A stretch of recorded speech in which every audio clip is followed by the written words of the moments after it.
Have you ever had a flight attendant ask you to check a plane engine mid-flight? I did. And what happened after that is basically no less than a masterclass in emotional intelligence in action. Let me explain.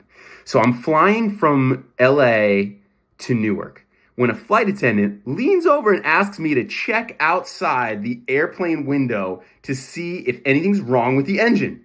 So I look, it's there, and I turn and say, nope, it looks fine to me.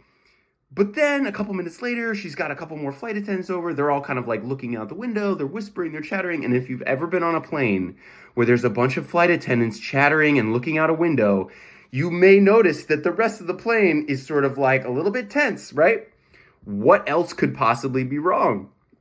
The air is a little bit thick, right?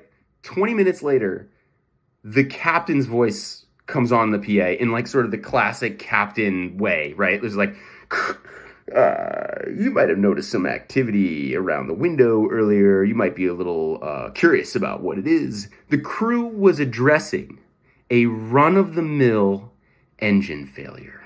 And I wanted to let you know that everything is resolved. And we're flying safely, and Newark is actually going to let us touch down a little bit early. See you down safe on the ground in Newark. Run-of-the-mill engine failure. Do any of those words belong together in a sentence? I don't know. But somehow, when he said those words in that order, the entire rest of the plane went. Now, what that pilot did was brilliant for a couple of reasons. I want to highlight exactly what it was for you.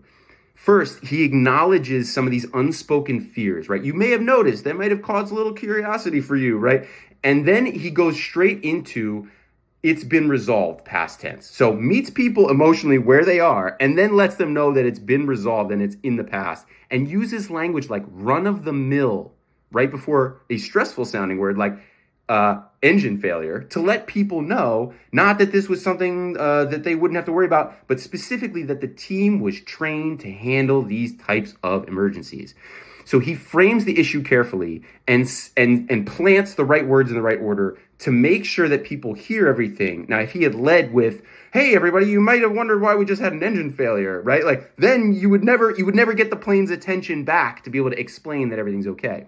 Pretty amazing that he's able to keep an entire plane calm, managing everyone else's emotions, doing work that we call emotional labor. So emotional intelligence is not just this soft skill. It's a critical skill. Whether you're a pilot or a manager on a team, the ability to meet people where they are emotionally and then guide them forward in any of the next steps in a crisis or just day-to-day operations is absolutely invaluable. It has very real, very tangible business value. So here's what I want you to do. Here's my challenge to you.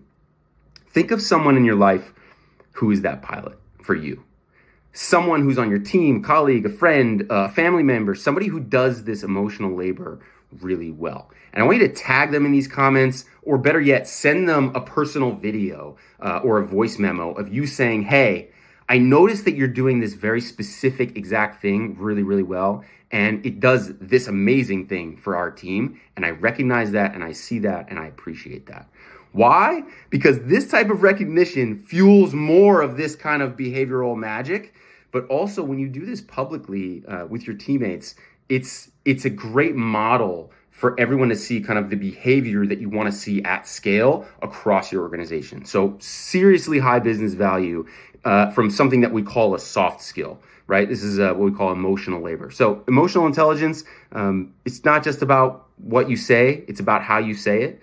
And sometimes it can make even 30,000 feet feel just a little bit closer to the ground. So tag that person, let them know, show some recognition, and I'll see you later.